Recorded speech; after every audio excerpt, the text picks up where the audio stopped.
God bless you. सदा सुखी रहो।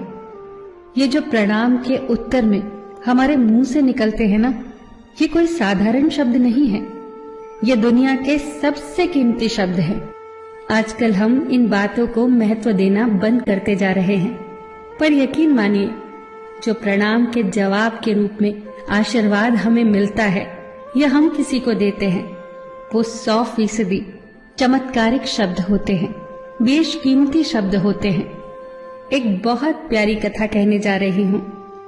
महाभारत का युद्ध चल रहा था। एक दिन दुर्योधन के व्यंग से आहत होकर भीष्म पितामह यह घोषणा कर देते हैं कि मैं कल पांडवों का वध कर दूंगा।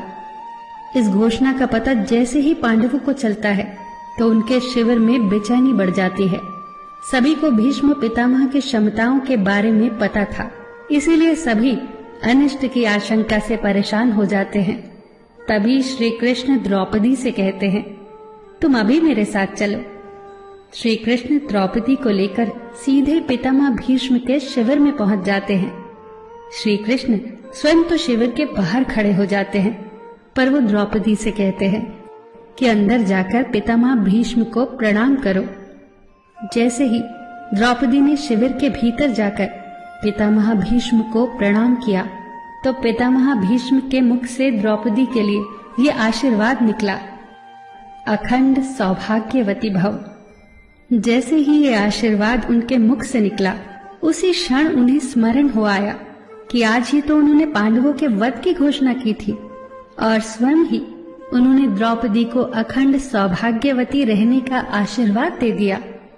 फिर पितामह भीष्म ने द्रौपदी से पूछा, पुत्री, क्या तुम इतनी रात को यहाँ अकेली आई हो या तुम्हें यहाँ श्री कृष्ण लाए हैं? तब द्रौपदी ने कहा, जी पितामह, और वो शिविर के बाहर ही खड़े हैं। शिविर से बाहर निकलकर दोनों ने एक दूसरे को प्रणाम किया और पितामह भीष्म ने कहा, मेरे एक वचन को मेरे ही दूसरे वचन से काटने का काम केवल कृष्ण ही कर सकते हैं। शिविर से वापस लौटते समय श्री कृष्ण ने द्रौपदी से कहा, तुम्हारे एक बार जाकर पितामह को प्रणाम करने से तुम्हारे पतियों को जीवन दान मिल गया है। अगर तुम प्रतिदिन भीष्म, धृतराष्ट्र, द्रोणाचार्य आदि को प्रणाम करती होती और दुर्योधन, दुशासन आदि की पत्नियां भी पांडवों को प्रणाम करती होती तो शायद इस युद्ध की नौबत ही न आती। जो हर घर में कलह कलेश का वातावरण रहता है, वो कहीं न कहीं इस बात के मूल से जुड़ा है कि हम संस्कार भूलते जा रहे हैं। हम जाने अनजाने अपने बड़ों की उपेक्षा करने लगे हैं। याद रखना कि हर चीज पैसे से खरीदी नहीं जा सकती, और ये भी याद रखना कि हर बात का जवाब गूगल से नहीं मिलता। उसके लिए बुजुर्गों के पास भी बैठना पड़ता है। शरीर की खुराक के साथ साथ हमारी आत्मा को भी खुराक चाहिए, जो संस्कारों से हमें मिलती है।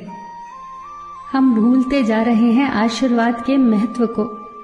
आशीर्वाद एक कवच की तरह होता है जो हर बाधा से हमारी रक्षा करता है। कितनी सुंदर बात कही है किसी ने।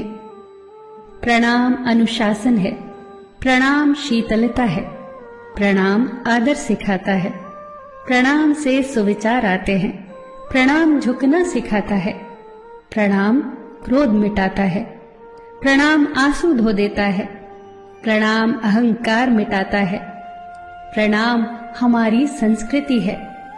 आप सभी को मेरा सादर प्रणाम।